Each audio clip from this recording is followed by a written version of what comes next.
All right, it is 2 o'clock in Berlin. Hello, everybody. Welcome to this edition of Totally Globally, Climate Change, Communication and Culture, Overcoming Resignation and Co-Creating the Future. My name is Clare Richardson. I'm going to be moderating this session today. I'm an American journalist and news anchor based here in Berlin, and I'm so glad you could all join us for this session. I myself am particularly fascinated to hear what the role of communication and culture is going to be, even if it is the news that's partly or largely responsible for these feelings of resignation that we'll be discussing. We have a fantastic lineup of participants from across sectors. I think we really have a multidisciplinary approach to these issues. There are people dealing with everyday questions of communication and culture on climate change, and I'm really delighted to welcome them for this important conversation and to have all of you in the audience. I think we have a good number of people here already, some more still trickling in, but let's get started. I'd like to dive right in and begin with a formal welcome of Dr. Odile Triebel. She is the head of dialogue and research on culture and foreign policy at IFA. So thank you very much, Dr. Triebel, for organizing this important event. Looking forward to hearing your opening remarks, and I'll turn the floor over to you. Thank you, Claire, for your nice introduction. Yeah, dear audience, welcome to the first panel discussion of the Totally Globally Web Talks in 2022, organized by IFA with the support of Ecologic Institute. IFA, the Institute for Foreign Cultural Relations, is Germany's oldest intermediary organization in the field of international cultural relations. We support artistic and civil society exchange worldwide and research on international cultural relations. Cultural relations in Germany are understood as one of the key pillars in the country's external relations.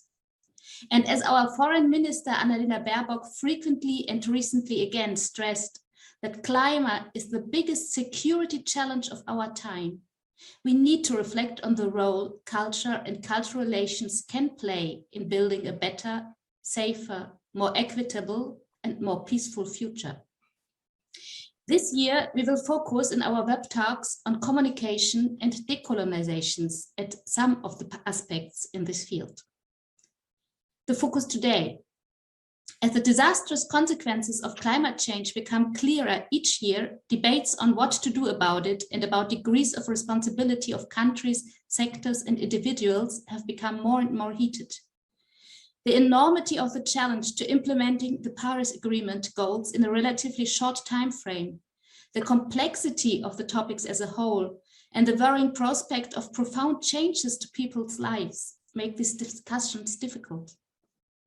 Together with a studied drumbeat of negative and often polarized news reports in the media and on the internet, this can quickly be overwhelming and lead to exhaustion, resignation, and apathy, with members of the public asking themselves, what can I do anyway?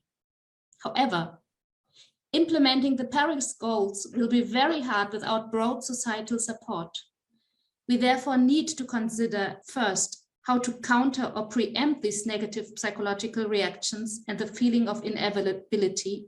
And second, how to instead create positive and constructive narratives, a sense of solidarity and empowerment. In this, questions of communication and psychology play an important role.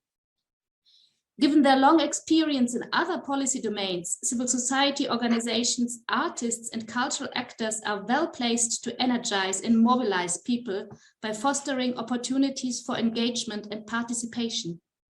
By translating data-heavy science and complex socioeconomic scenarios into tangible concepts, initiatives, and political demands, they can give ordinary people a voice and a sense of ownership. But what are some of the underlying phenomena of climate communication and challenges to achieving this? And how can individuals and cultural actors contribute? This is what we are going to discuss today with our distinguished panelists, and not only them. I'm looking forward also to an inspiring discussion with all of you. Thank you very much. Thank you very much, Dr. Triebel, for setting us up with that insight to kick things off. As we've heard, we're dealing with some of the most pressing issues of our time, how we talk about climate change in a way that empowers people to take action. You know, we're surrounded by doom and gloom in the media, and it's easy to fall into this pattern of despair. So the question is, how do we get around these psychological reactions and instead actually foster a sense of responsibility and solidarity. And specifically, what is the unique role of the cultural sector? I'm talking about artists, civil society organizations, cultural actors in actually affecting this change. So this is how it's going to work for our discussion today. Each of our panelists is going to give brief opening remarks. We'll then move to a panel discussion and then open the floor to all of you in our audience for questions and comments. Before we get started, I do have to go over a couple of housekeeping rules. Please, unless you're speaking, keep your microphones off. This, I think we're all familiar with from the pandemic at this point. However, please feel free to keep your camera on. We'd love to see who's behind those names, see your beautiful faces if the internet connection allows. And as we move to the Q&A section, there will be the chance to raise your hand using the Zoom feature if you want to contribute. You'll also be able to put your questions in the chat. Questions or comments can go there as text. And if you choose to do it that way, just let us know who the question is for. You can put their name and then your question. You can also rename yourself if necessary, so that we have the correct identifier, your name, your institution. To do that, you can just right-click on your video and choose rename. And importantly, this event will be recorded, so you can watch it back on YouTube later. And if you're having any technical problems, you can reach out to Anna, who is here with us today, either by chat or give her a call on that number. So without further ado, I'm very pleased to welcome our panelists for today's discussion. We have Dr. Michael Shank, the Director of Engagement at the Carbon Neutral Cities Alliance. It's a group of international cities committed to achieving long-term carbon reduction goals. And he's also written for many prominent US news outlets and teaches graduate level courses on subjects, including sustainable development, climate and security, and communicating conflict, which is going to come in very handy for today's conversation, I imagine. Also pleased to welcome Katharina van Bronswijk, a climate activist who can talk to us about the psychology of the climate crisis. She's a psychologist and psychotherapist who runs her own practice in Hamburg, just south of Hamburg, and she is a spokesperson on the managing board of Psychologists and Psychotherapists for Future Group. Welcome, Katharina. And last but not least, from the cultural sector, we have Ayat Najafi, a multimedia artist, film and theater director born in Tehran. He joins us there. He normally lives in Berlin, but he's actually joining us from Tehran, Iran today. His theater productions have had runs at multiple locations in Germany, Iran, and at international festivals. So he is going to be a welcome voice to this conversation as we go ahead. So welcome, everybody. I'm pleased you could join us and looking forward to hearing our panelists' remarks to kick us off. We'll speak first to Michael, then to Katharina, and then to Ayat in that order. So Michael, I would like to invite you to unmute yourself and kick us off. Thanks very much. Thanks, Claire, for that introduction, and thanks to both institutes for hosting this conversation. I'm thrilled with the panel. What a wonderful, diverse input panel. So I'm excited to learn from the other panelists and be in conversation with all of you over chat, over video. So I do hope folks feel comfortable weighing in on chat too, and that's why I tried to seed the chat with some comments so folks engage there as well. So let me just share my screen and jump in.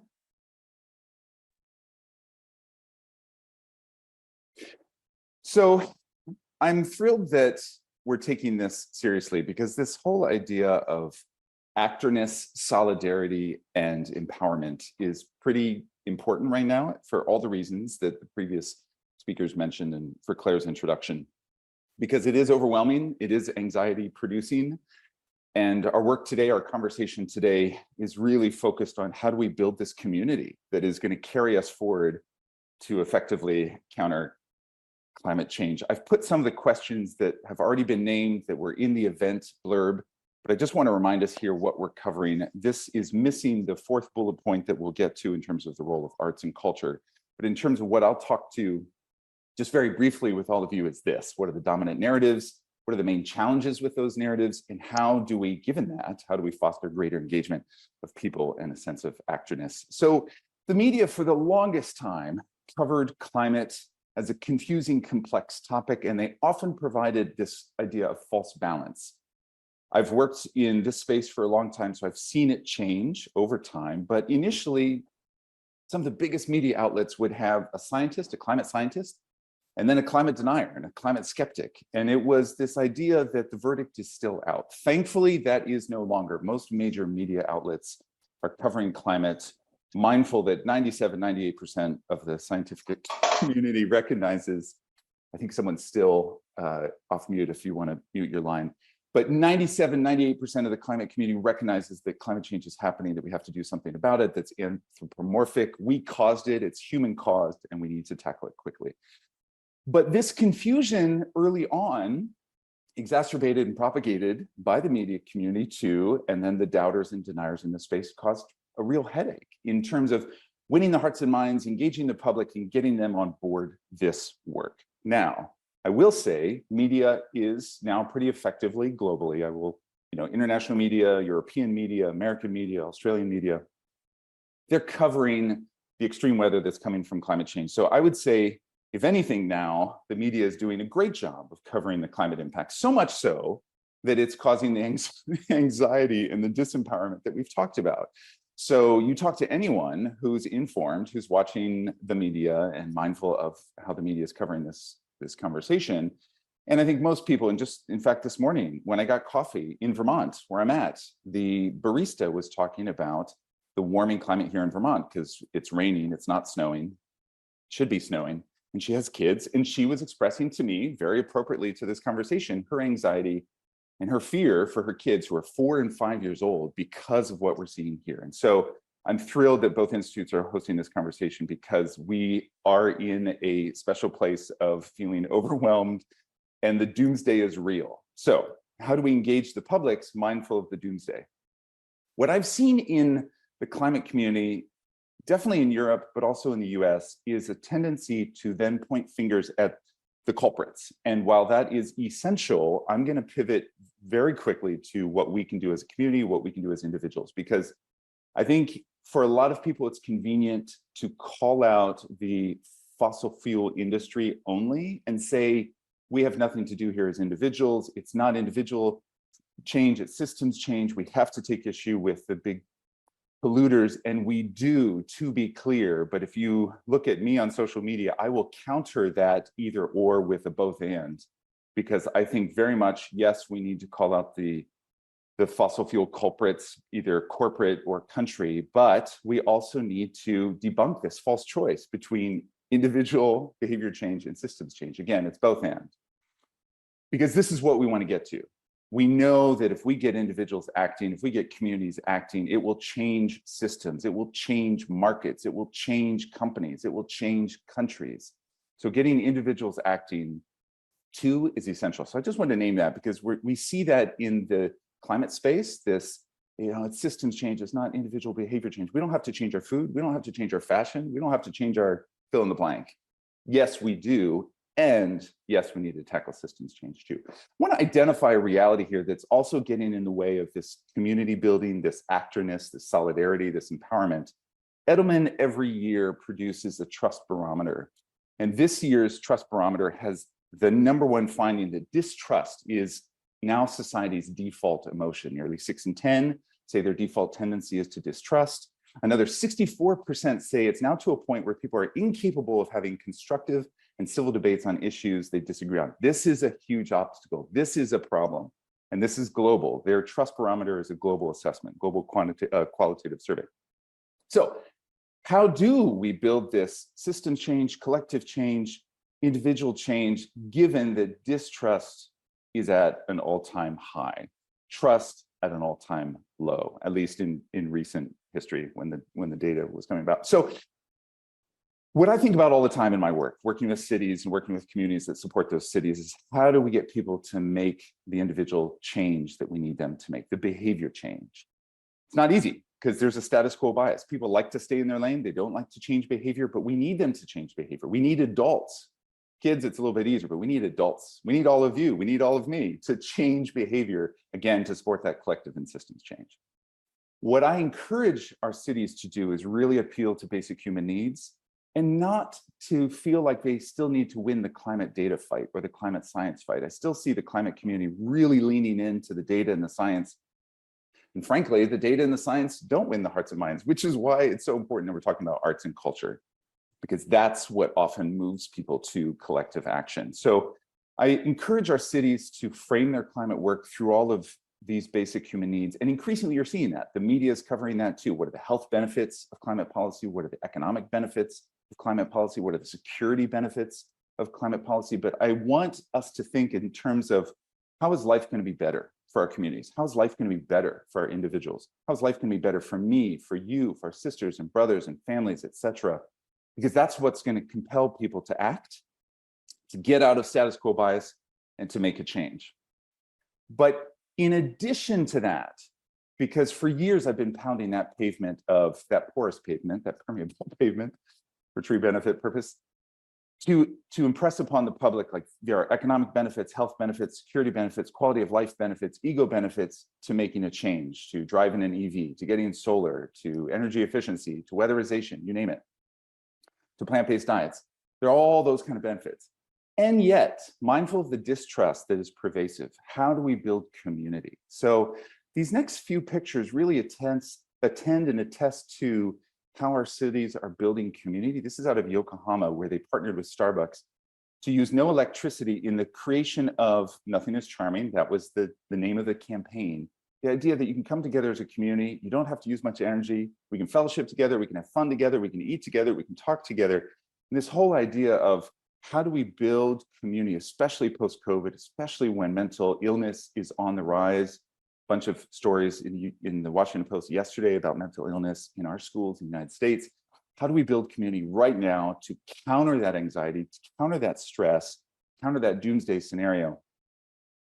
This is out of Fort Collins, which is a city in Colorado that's a partner with Urban Sustainability Directors Network, which is my sister organization.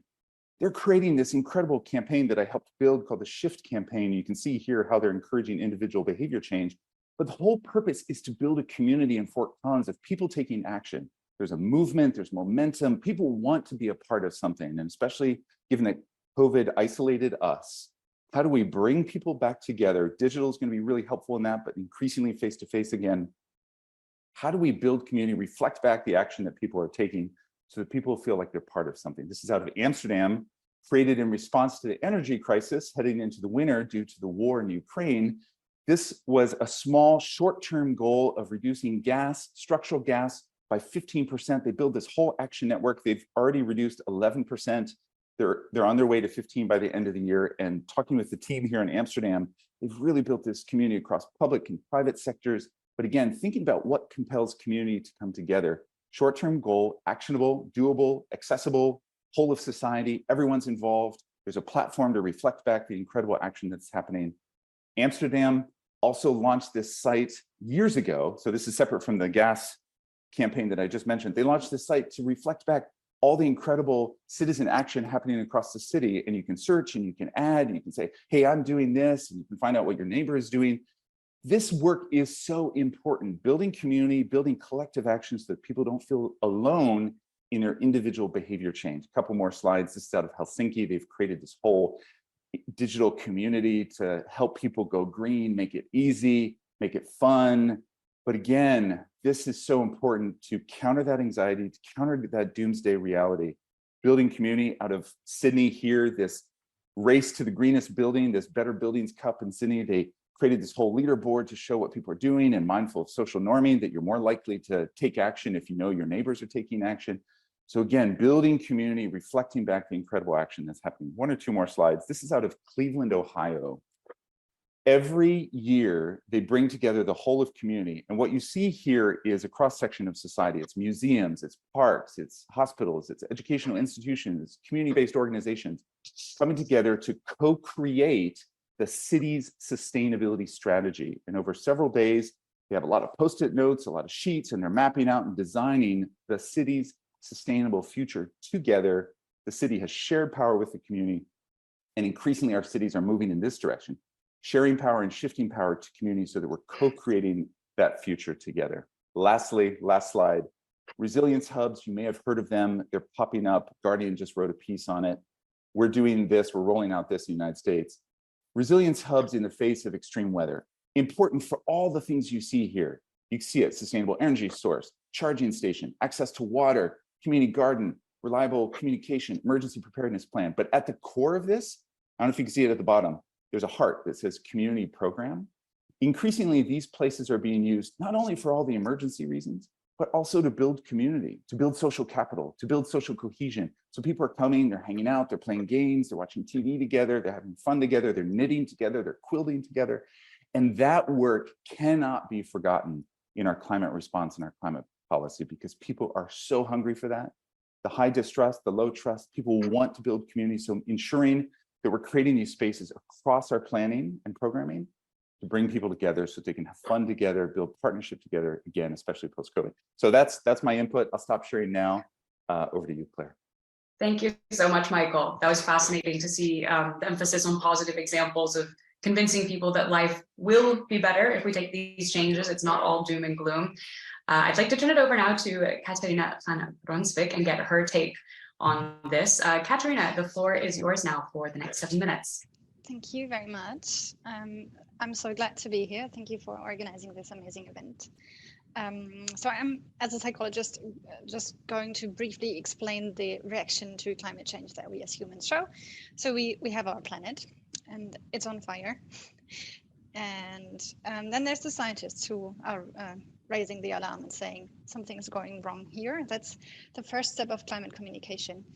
And I think that is where the first barrier arises, because actually our brain as humans isn't made for complex and sophisticated problems like climate change. So it's really hard to process all that information because it's highly complex and abstract, and it's hard to kind of wrap your head around it. And that's why these information kind of fall on the soil of our ideologies. So depending on our worldview, we would interpret these informations and then react in different ways. And that would either be, I don't care, for those who share a certain worldview that kind of doesn't include nature as a value in itself, or mostly right-winged or authoritarian worldviews that kind of are threatened by this evidence, and that leads to basically denial and just sticking to the behavior that people had before. And then on the other hand, and that's actually the main part of our societies, there's people who are overwhelmed by that information and then react with different emotional reactions to the different aspects of climate change. There are aspects of danger, which then leads to an emotional reaction of anxiety, fear, which is a natural reaction. It's not, if you talk about climate change and climate anxiety, it kind of sounds like that's a diagnosis and that people are sick because of climate change, because of these emotions that they are experiencing. But I just want to highlight very clearly that emotions are not a mental illness. We all have them, and it's normal to have them. It's actually good that we have them. It's an evolutionary advantage because it helps us make moral decisions and gives us the energy to act according to our needs and values. So some people are afraid, and then there's aspects of injustice that can lead to anger. So there's eco-anger as well. And then we have many, many aspects of loss, which will lead to suffering, grievances, and there's whole new words around climate grief. One of them is solastalgia, which basically describes the nostalgia for a place of solace. So kind of losing your home. It's like a homesickness because, for example, if you take a walk in the forest of your childhood and you see all the trees are dying, then that place of solace that you normally had kind of changes, and it doesn't give you all the solace it had before. And that grievance is called solastalgia. So we have all these very different climate emotions. There are more. There's guilt and there's shame, and there's a lot of emotions in them. And then the question is, what do we do about it? And that's another problem with climate communication, because we mostly leave people with these feelings, and we don't tell them how to channel these emotions into action. And that's another task that I have for climate media or organizations, because we need to tell people what they can do, what direction to channel these emotions towards. And that could be action in the best case. So doing something on the individual level and on the collective level for changing the society and making that transformation reality that we all need. The other thing, if there's other communicators who basically creating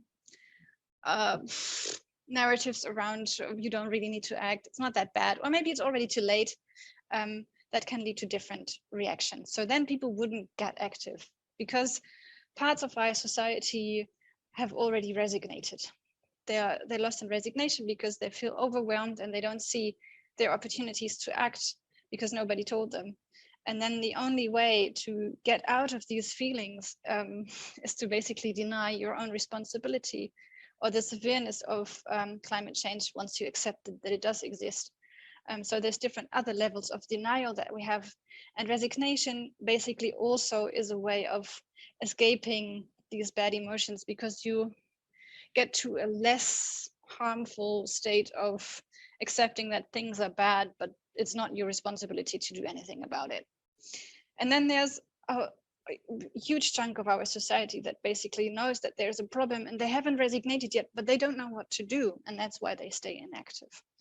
And then there's those who are kind of denying the bad effects of climate change, who are telling stories about vineyards in Hamburg and how climate change is going to change everything to the better.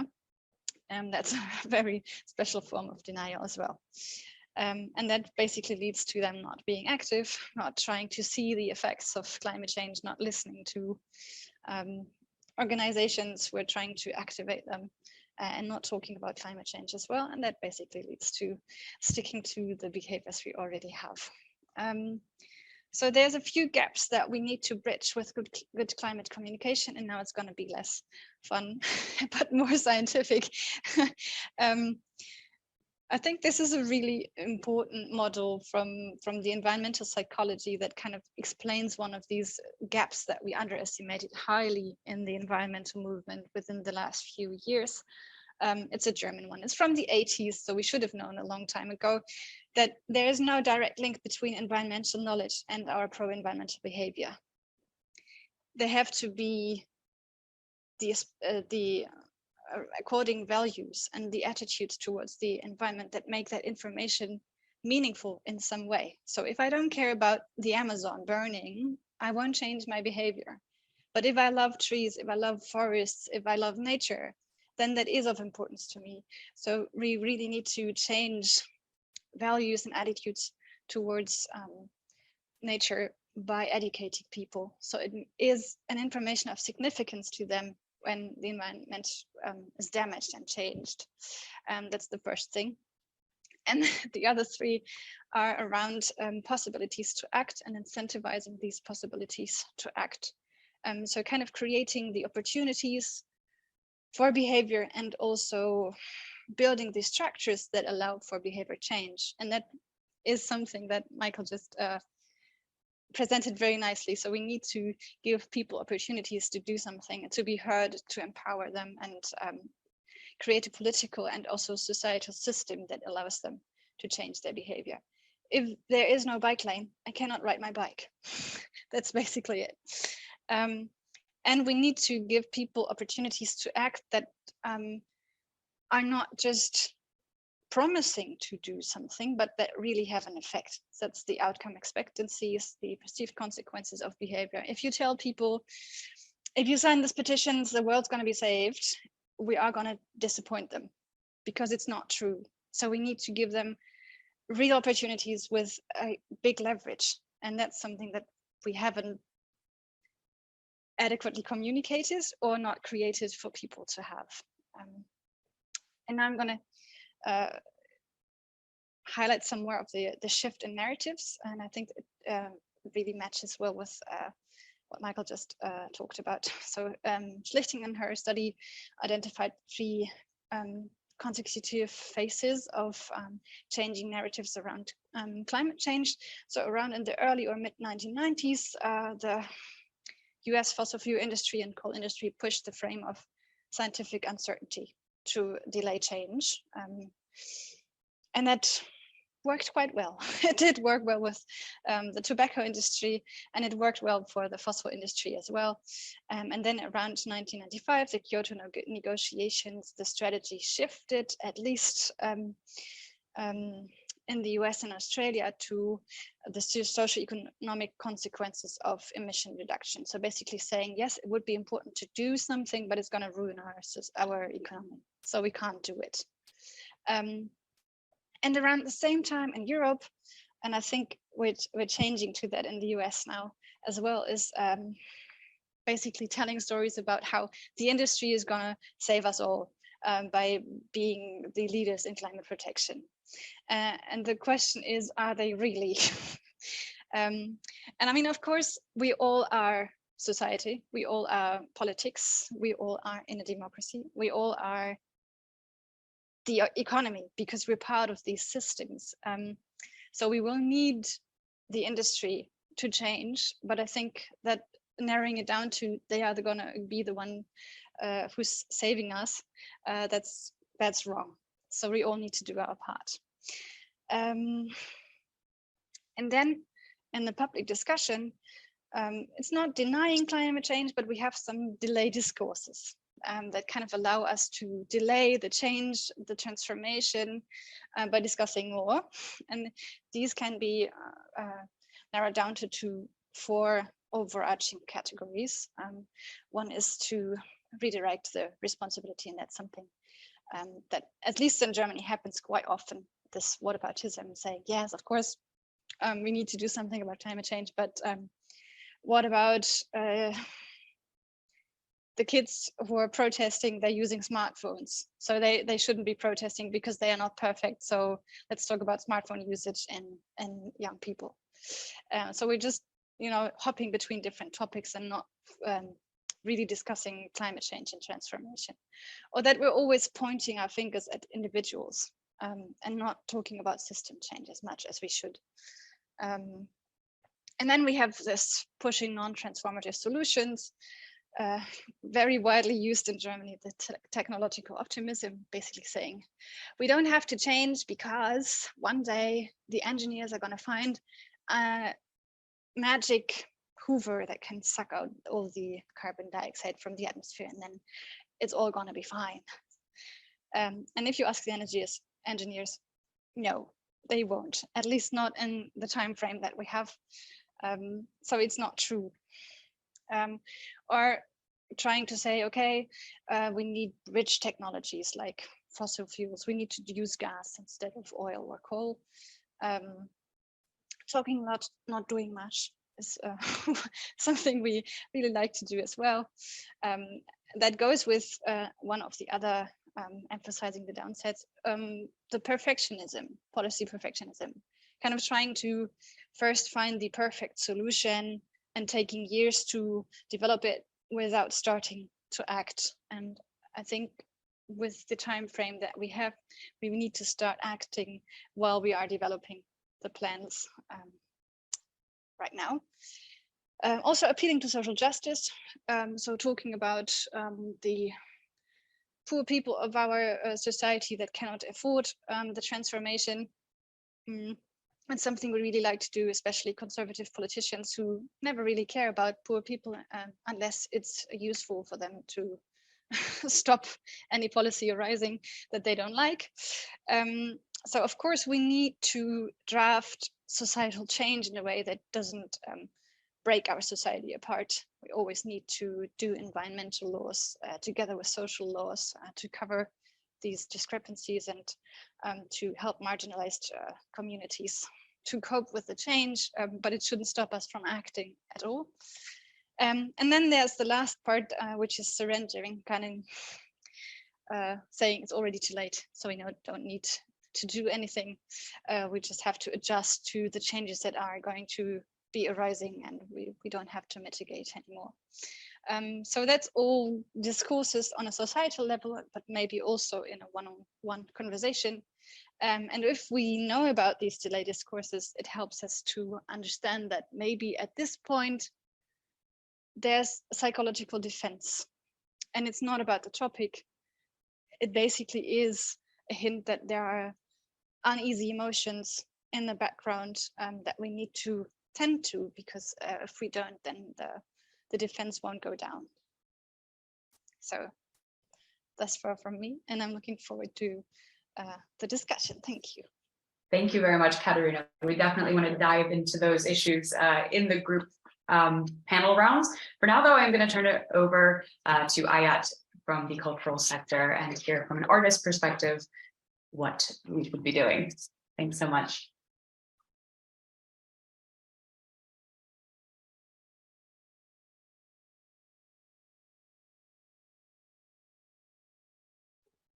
You're still muted. Yeah, I'm not sure we hear you there.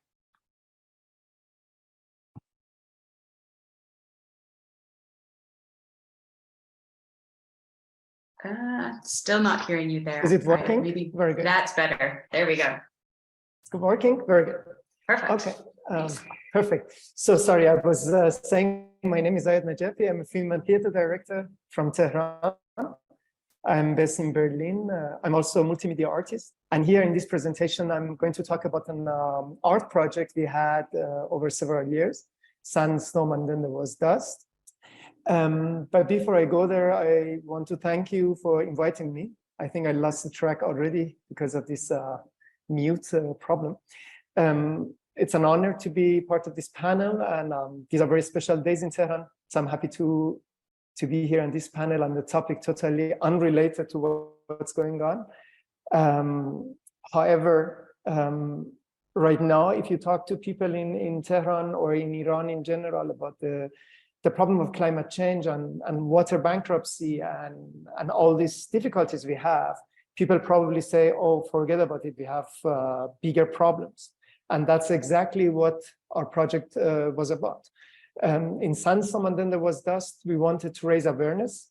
We wanted to bring artists together from Iran, Turkey, Iraq, and in the beginning Syria, which we couldn't, of course, due to the civil war there, to work on the former region of Mesopotamia, which used to be, or they call it, it was a very rich culture, rich history, rich, let's say,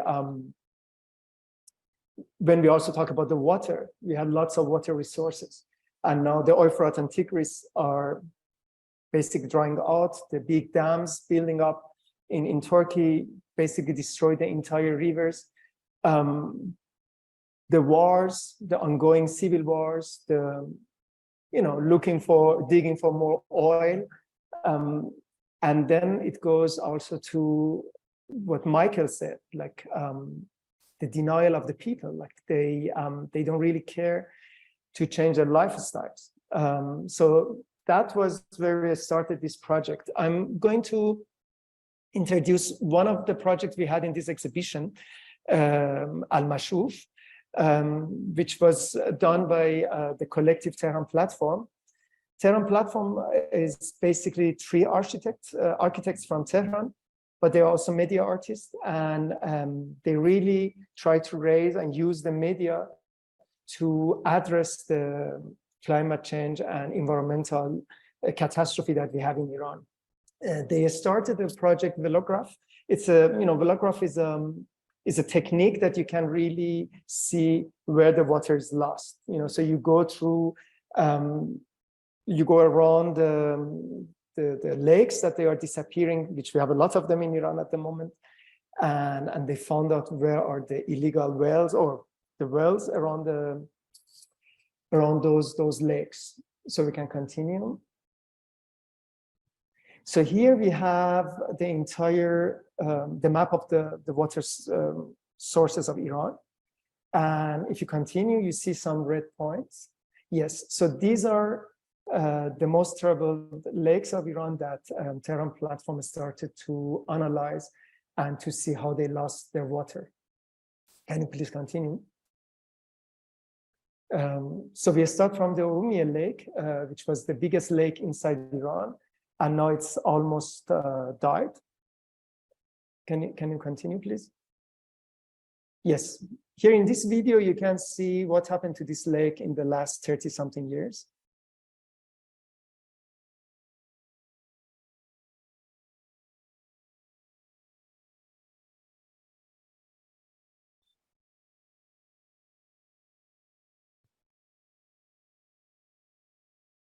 Yes, so from here I'm going to be fast, so you can really go through the photos and then to the pages, and I say stop.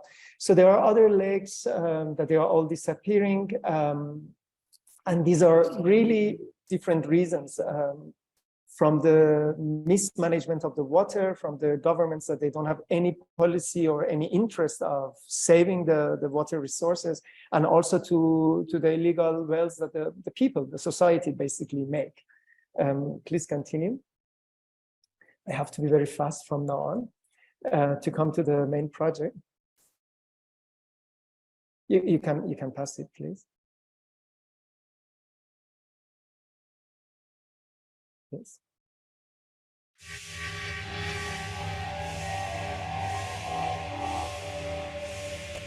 Can continue, please, to the next pages. Yes, so we come to this project Al-Mashuf that we produced for the exhibition Sandstorm and It Was Dust. Al-Mashuf is the name of a boat which was used by the people in the marshes of Hurul Azim. It's a marshes which is located on the border of Iran and Iraq, and it has a very long history. Over 5,000 years, people lived on these boats on the wetland. Can continue. We have some old photos of the Hur. So you can see how it used to look like, the lifestyle of these people. They didn't care if it's Iran or Iraq. They had their lives, on their boats. You see their houses, you see the buffaloes, and so on. Please continue. And this lifestyle is basically totally disappeared due to first of all, Saddam Hussein wanted to get rid of the political uprising of the Shia militia. So he basically changed the direction of the Euphrates and Tigris at the end in order to dry it out. So he basically man-made decision only to kill his opposition. And then it continued with the 2 Gulf wars we had, and of course, the big dams, the Ataturk Dam and the security dam that they are making in Turkey, it also killed the rivers from the resources from the very beginning. And then, of course, there are lots of oil projects that they also dry out part of this wetland to get more oil, Can you please continue? Yes, and continue. I tell you stop. So you see a little bit of the lifestyle of the people. What Tehran platform did was they made an Instagram account called The Memory of the Hur, and they tried to gather the oral history, the memories of the people who basically experienced this lifestyle, which was going on until very recently, and to make it basically live again in a digital format, in a VR project. So with the help of the satellite pictures, with the help of yes, that's how the Hur looks like at the moment. And you see how the buffaloes living, and you see the catastrophic situation of this wetland, which used to be the richest wetland of the entire region. Please continue. So with the help of this information they gathered from the satellite pictures, from the oral history of the people, and with this platform they designed, they started to rebuild this lifestyle inside the video, inside the VR video, that I'm going to present it at the end of my presentation. I think since I passed the time, you can already go to the video, and then we see 40 seconds of, yes.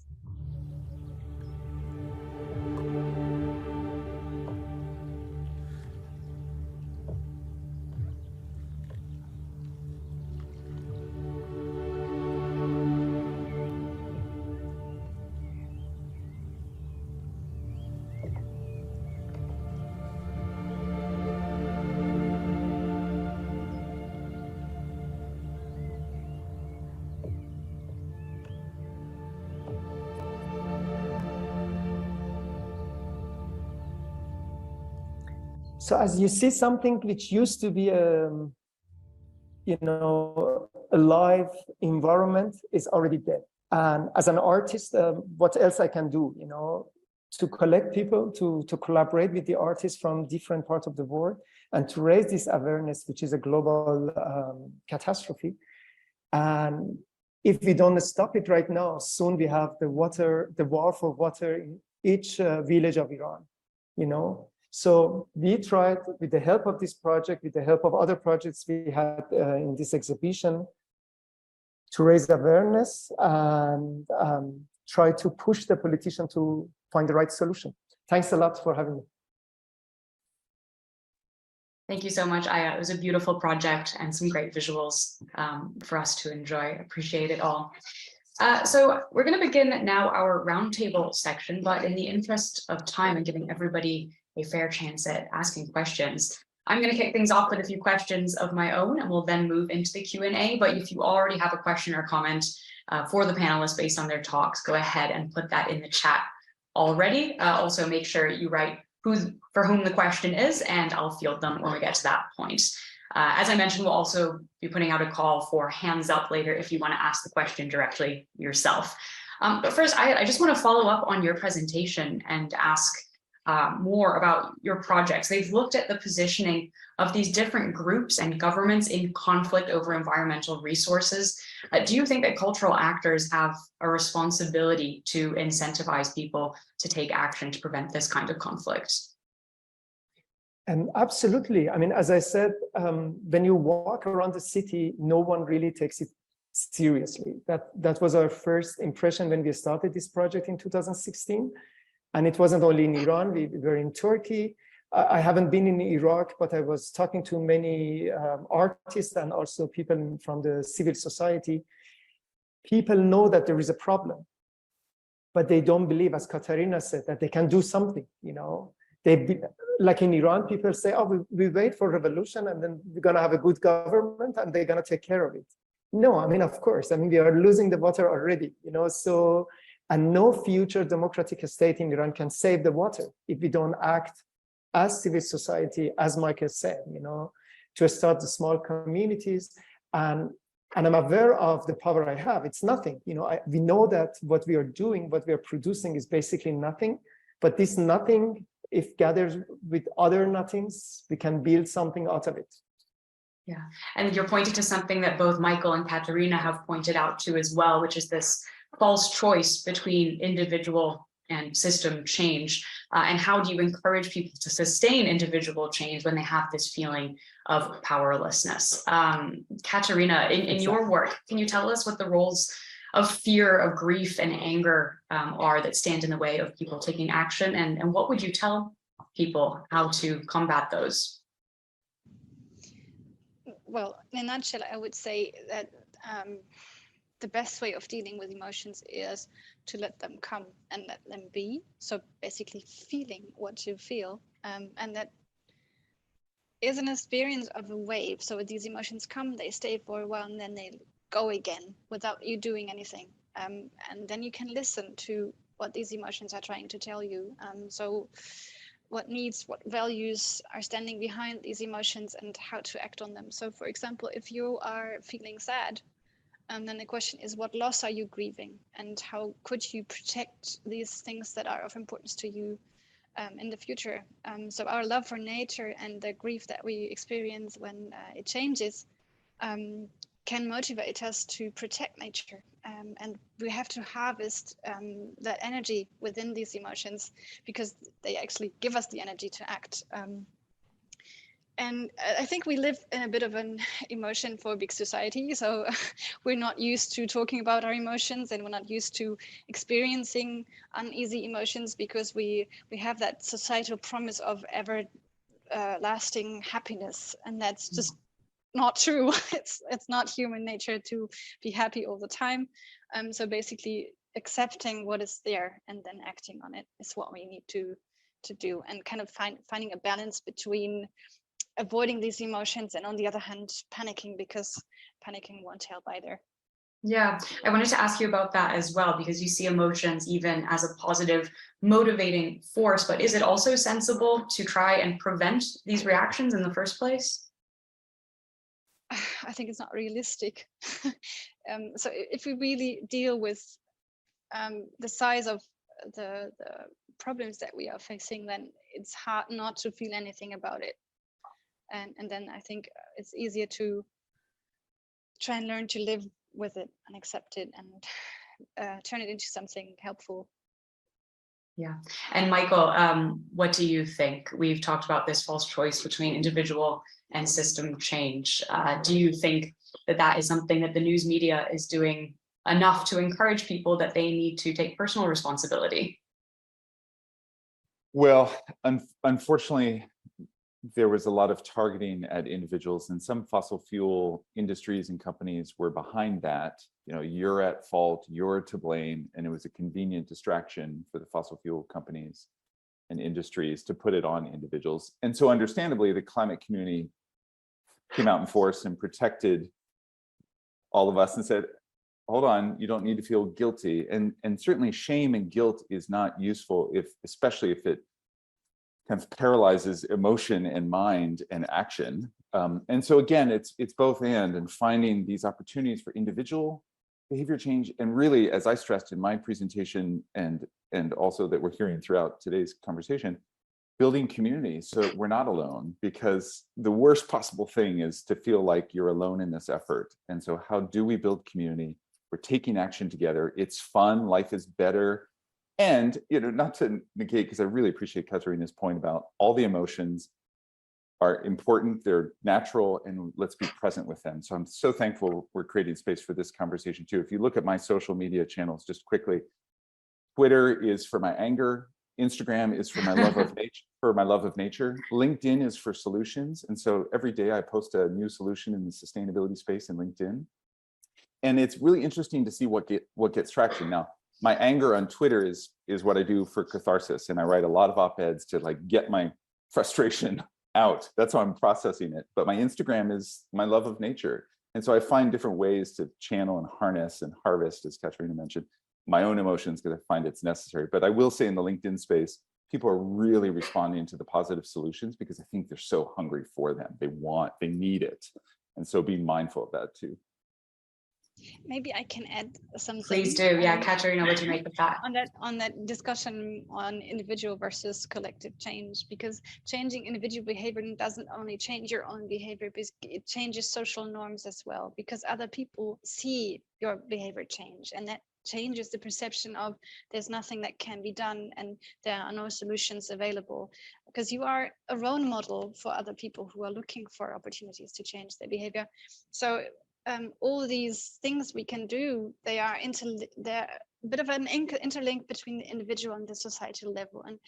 And one thing I really want to emphasize, and I always do, is that we're not just individuals, we are collective beings as well. We are parts of groups, we are parts of society, and we are in the democracy part of the sovereign body of a country.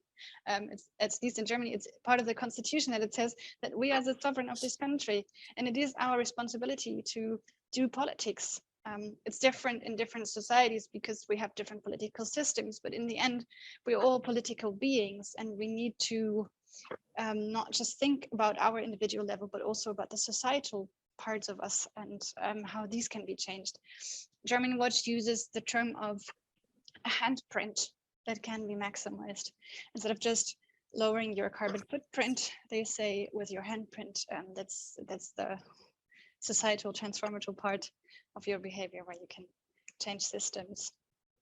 Yeah, that's really beautiful. We have questions coming in already, so I think I'm going to already turn to what the audience wants to hear. If anybody else wants to put their hand up or write something in the comments section, please go ahead and do that. We have a hand up from Birgitta Huse, I believe.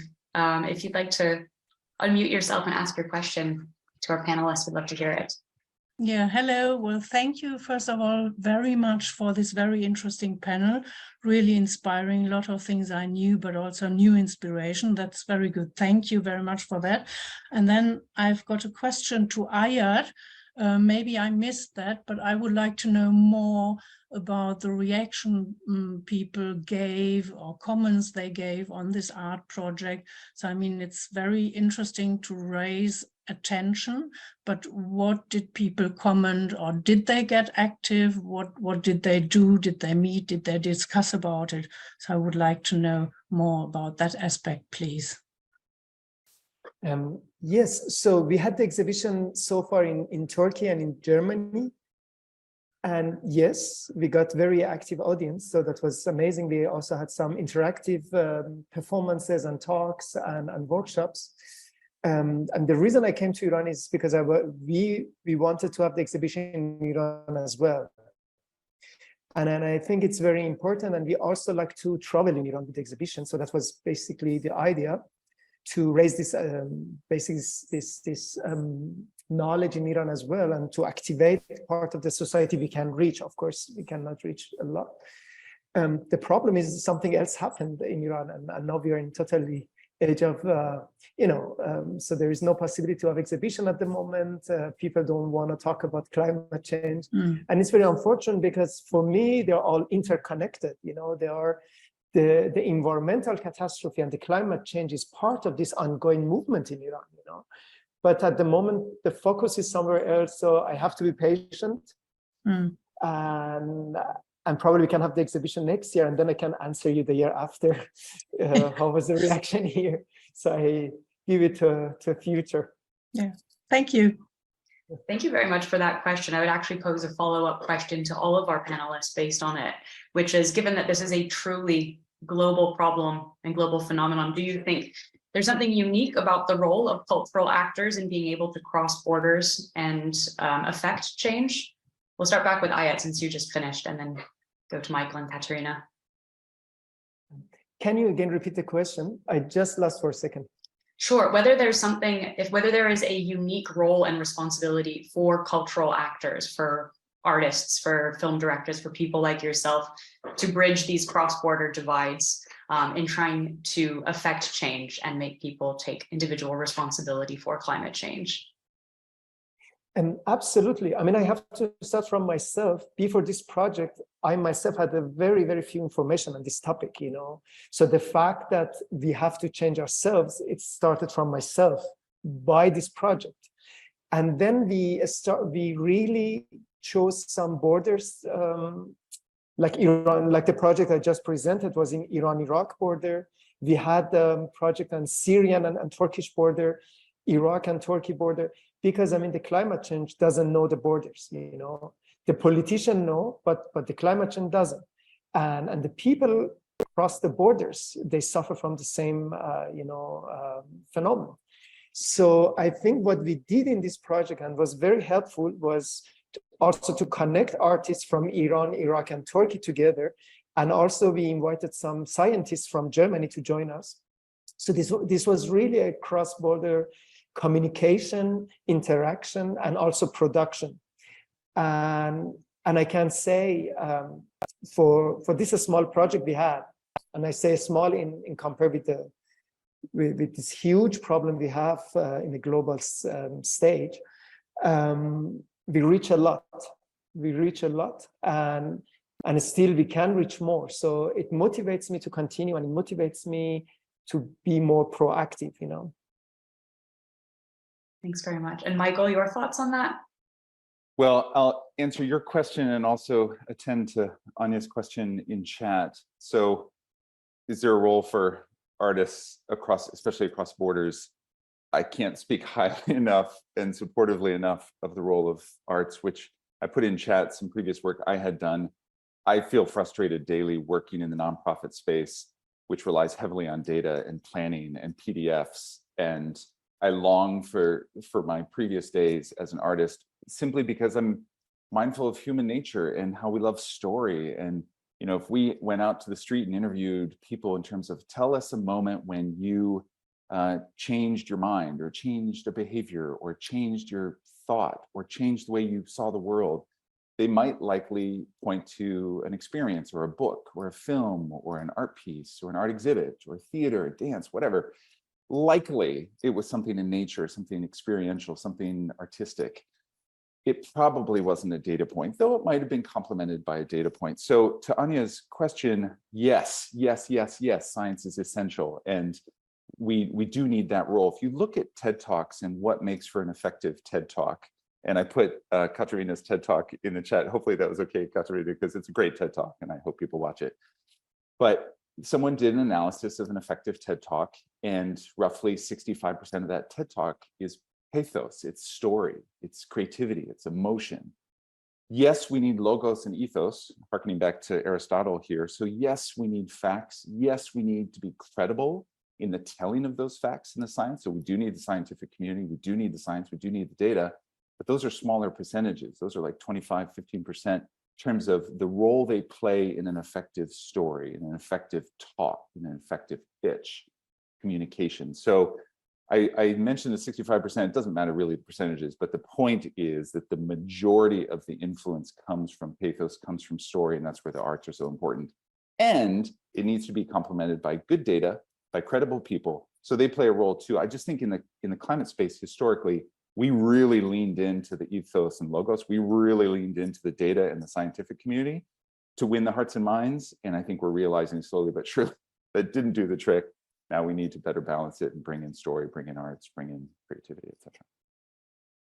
Thanks, Michael. And Katharina, I'll ask you two questions then. The one first about the role of cultural actors, and also to touch on Anya from Scientists for Future Germany's question about communication not being about making the scientific point anymore. She says she partly agrees with that.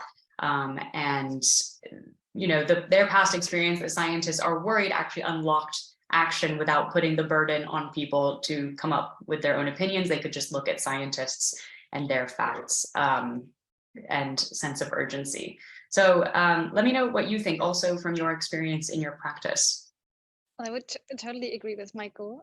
For me, it was a movie that actually sparked my action. Right before the COP in Copenhagen, I watched The Age of Stupid, which kind of created that emotional state that I was in when I was taken aboard with Greenpeace right after that presentation. And I think without the emotional spark, I wouldn't have joined. So I think it needs us all. It needs the arts, it needs the science, it needs all of us, as you said, Michael, to get it done. And we all have a different role. So from the research that I know, which is also science, but psychological science, we do need science because we've seen the lowering trust in society, but people who actually still gain a lot of trust in society are actually scientists and health workers, so doctors, psychologists, care workers. So there are parts of society that are still highly trusted, and scientists are one of them. So we still need the science. We also need the social sciences, I would say, and we need the arts, because I think better than anything else, experiencing a story or a piece of art opens up a space for experiencing these emotions and processing them, not just within yourself, but also as a collective, because you're experiencing it together with the others who see the picture or the exhibition, or those who are in theater with you. So it really opens you up to a shared experience, and getting out of that solitude and experiencing your own despair, and kind of opens up for collective processing of this state that we are in. So I really, really would recommend having the arts on board and the social sciences as well. Absolutely. And you illustrated that beautifully in your presentation with the fun flow charts and the more technical ones.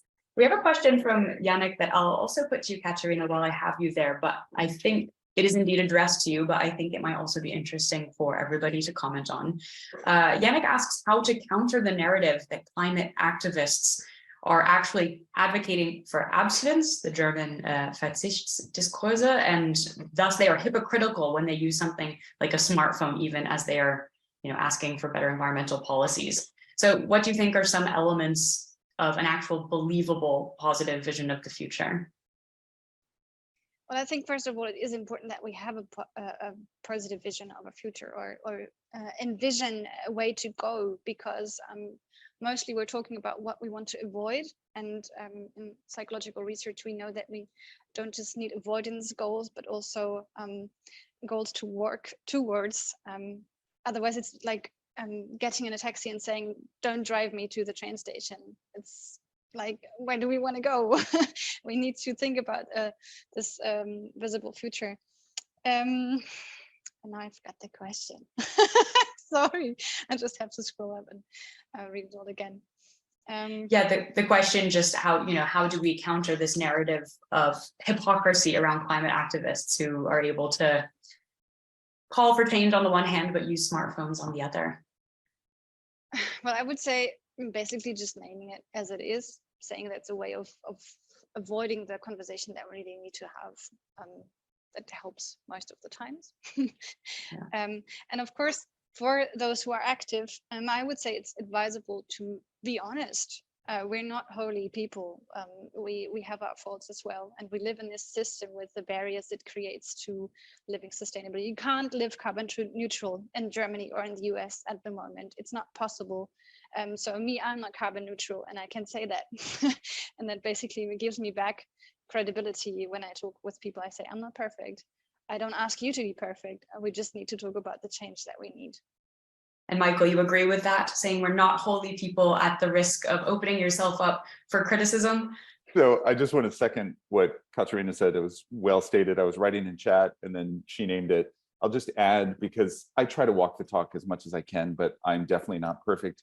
I think it's really helpful to name that, as Katharina noted, because it invites people into a conversation. We're all on a path, we're all on a journey. I do think it's important to have conversations about it. Let's talk about it.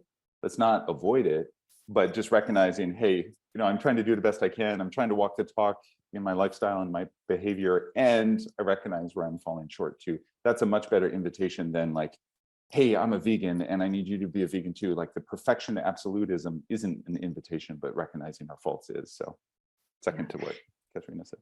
And I'm curious about the Iranian example specifically. What do you think some elements of a positive and believable vision of a future are for Iran that an Iranian public would find credible?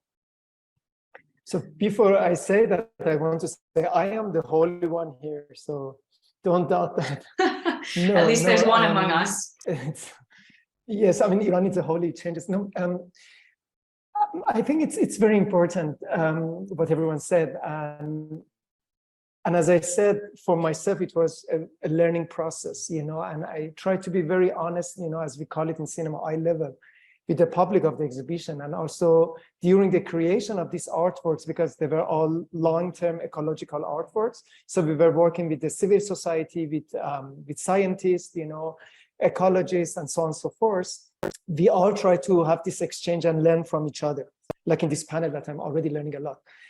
So that was basically the entire process. And that was the moment we also felt the need to have these kind of conversations more and more.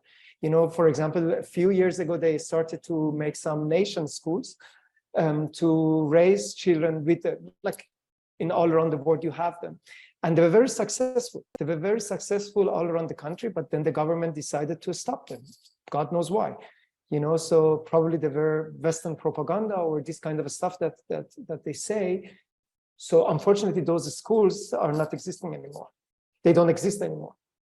But then when you go in the mountains in Tehran, you see teachers bringing children and try to make them environmental. They try to bring the awareness to the children.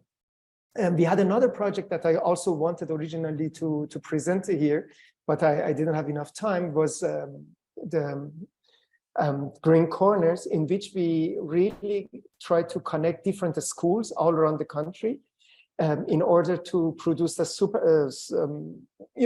to raise the problem of the air pollution in the schools with the children. And that was the project by Negar Farajiani, an Iranian artist. And we realized that the Iranian educational system is really lack of any environmental awareness. So we really had to fight to bring some lessons into the schools, or at least we do it ourselves. So like what I'm saying here is, yes, we need more and more, and the society needs more information. And when we start to talk to them, they understand that the problem is huge.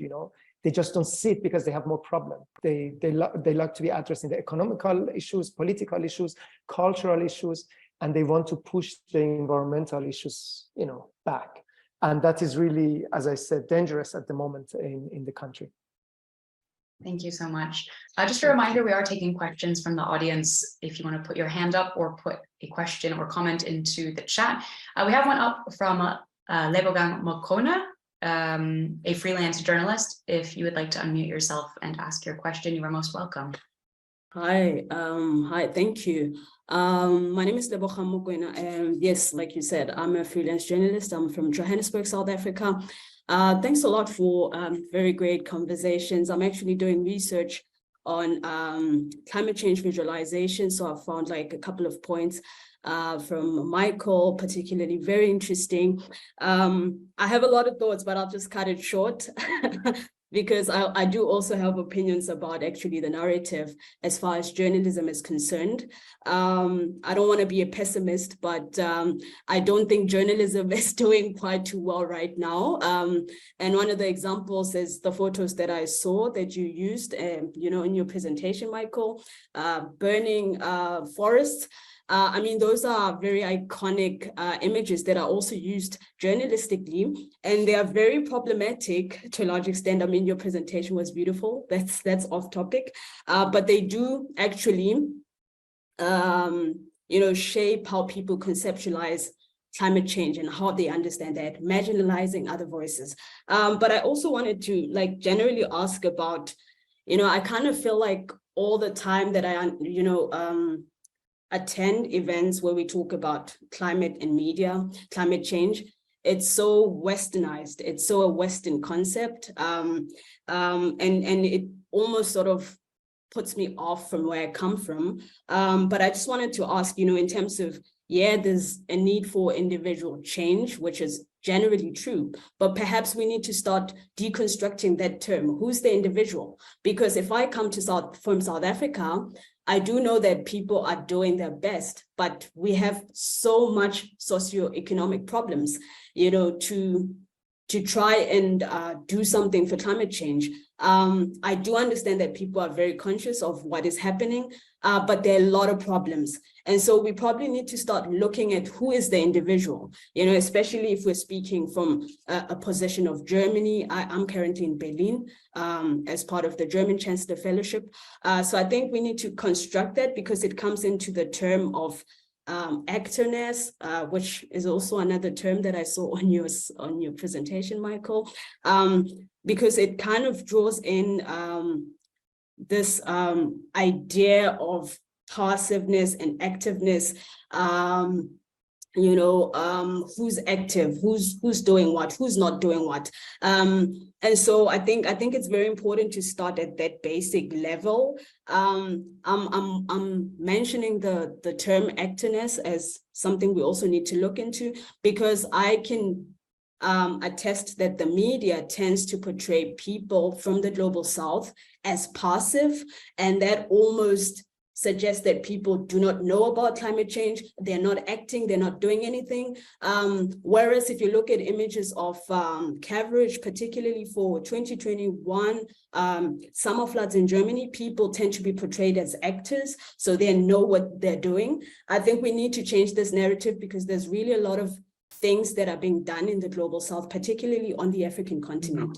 Thank you so much for that input. I just want to point out, I think that's really important points you raise, and also point out that I think you might be interested in our panel tomorrow as well, at the same time, different link, but we are going to be looking more in depth at specifically the connection between climate justice and decolonization, and who is an actor, and some of those issues. So we'd love for you to join us there.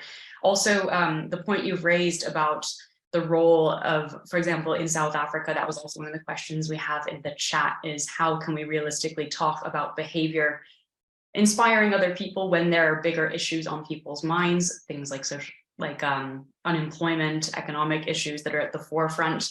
I want to come to that second point to our panel and relay that question to all of you in just a moment. But first, I think it's only fair if Michael wants to respond to some of the questions around the imagery, since we're talking today about communication and those kind of pictures that do appear in news reports and next to text articles. And I'll hand the floor over to you first to see your thoughts, and then we can come back to the second Yeah. point. I mean, so many really important points were raised. I would love, and yes, tomorrow's panel will be an important part of this conversation too, because I would love to, and hopefully we can continue in conversation post-panel, because a lot of what you raised is a perpetual problem in terms of how these issues are being story told, who's doing the storytelling, how is climate being narrated. I mean, even thinking about how long it took Loss and Damage to be funded and focused on in the COP talks is a great illustration. I mean, it's an awful illustration, but it's a perfect illustration of what's being raised here in terms of global north, global south, how the story is being told, who's telling the story, who's financing the story. And so I just want to, I won't get into all of it because I'm curious, Claire, how you'll take where you might take the conversation from that point, but to recognize all the injustices in how the story is being told, who's telling the story, who's getting featured in the story, and where much of the work is happening, and how's that work being told. One thing, just on a side note, I want to focus on in the US going forward. I think there's a lot of awareness now in the US about environmental injustice. It's quite common to see white climate leadership talking about disproportionate burdens felt by communities of color and low-income communities, but there's not a lot beyond that. Like there's a naming of the problem, but there's of course a lot of good work happening across the United States that's not being story told by the press. And how do we amplify and elevate the work that is happening in the community at the community level? And so that's something we want to start focusing on with our cities in the coming year, because of some of the injustices already named in that really good analysis. So I'll stop there because there's a lot we could dig into. Yeah, thank you so much. That was it was a really excellent question, and I think will be an also excellent segue to probably the last issue we'll be able to dig into for today. And I want to come back to what I just previously what was asked and what's also been mentioned by Fabiana Kleinkopf in the chat, which are essentially two questions as I understand them. The first is, when we're talking about communication and reaching communities, how are we going to reach people who are unreachable, partially because they are living in completely different social and cultural spaces? And the way I understand it is the second part, how do we reach people who have so many other issues on their minds in terms of meeting daily basic needs, finding employment, dealing with corrupt government, poverty, other problems? How can our actions as individuals reach those? And is it even realistic to try and build community in places where they won't be able to tap into these higher level debates? Maybe I'll put that first to Ayat, and we can go down the row. Yeah, the answer is very difficult. It's really, really difficult. It's, you know, and it's really frustrating sometimes. And like, you know, an example, last month I was in Isfahan talking to a farmer who's digging deeper and deeper, making deeper wells to reach the water to keep the production of his farm going on. And I was talking to him about the dangers of his actions. And he said, what else I can do? You know, I need this land, and it's the only thing I have. So it was really, and he was really angry of me of even telling him that what he's doing is illegal, it's dangerous, and so on and so forth. So I think we need the patient, and we need to, probably what Michael tried to say with storytelling, like bringing the awareness from the point of view of, you know, art is like to convince them that it's something important, you know, to win their hearts. But I can also say we have this problem in general in art and culture, that our audience are very limited, you know, and only probably in Hollywood or in the big, you know, productions, we can reach millions. In the kind of works that I produce, my audience are really limited. And a majority of those audience are the people who think like me. So this is something I know. It doesn't, you know, discourage me to continue, of course. I just need to raise my abilities to communicate with more people. I think it's also a work I have to do on myself as an artist, and other artists like myself, they have to do just to reach more and more people. But it's a very, very important question. And I can tell you, there is no answer to that. It's very difficult, but it's something we have to do. You know, it's something we have to continue, and to win 1 people a day, probably we can reach something. Thanks very much. And Michael, what do you think? How do we go about building community that is cohesive when we have so many fragmented communities of people with different issues at the front of their minds? So one of my side areas of focus previous to climate policy was foreign policy, and my master's and PhD is in the conflict space, which you mentioned in the intro, Claire. And so I'm thinking constantly about social capital and social cohesion, because we know that the data, the science tell us that in locales and communities where you have low social capital, low social cohesion, low levels of trust, you have higher levels of violent conflict. This isn't surprising news. I mean, this intuitively makes sense. And so when I think of the fracturing of society around the world, I'm speaking now from my US hat, US perspective, but also Stockholm, who's behind me in this screen share, you're seeing right-wing populist movements emerge and get stronger. And so how do we as a climate community, well, I don't want to label people inappropriately, but I see myself as part of that climate community. How do we focus on social cohesion and social capital and trust? It may feel off topic for some people, but it's going to be essential in building the community to effectively tackle the work ahead. And then what gets in the way of climate work, which has already been named in chat, you know, people focusing on their basic human needs. So if our work isn't making people's lives measurably better, then there's not going to be an appetite to talk about the data and the science if people are struggling to just feed their family. And so I put in chat, because I think COVID has flagged for a lot of our cities the critical work of focusing on the socioeconomic issues that have been named in chat and named in questions here too, because that has to be a part of our work. And you saw some of our climate staff getting seconded to COVID response and handling public health response. So that's ultimately a good thing. It was brought about by tragedy, a pandemic, but this integration of city, in my case, city approach across socioeconomic and environmental issues is going to be really essential going forward. And so thankfully our cities are tacking in that direction. Thank you, Michael. And Katharina, your response? So I want to second what Michael just said. I think that looking at the research around resilience, we know that one of the highest resilience factors for humans is social support. So we need community to live through crises. And in that terms, I would say that anything, it doesn't need to be climate action, but anything that creates social cohesion really is a measure to improve our transformation. So even if you're like a voluntary trainer of your local soccer team, and then you're doing social transformation because you're strengthening the cohesion that we have, and you're helping society build resilience in crisis times. So we need everyone, wherever they are, working on a positive change. Michael writes 100% in the chat. So I think that is a nod of approval there.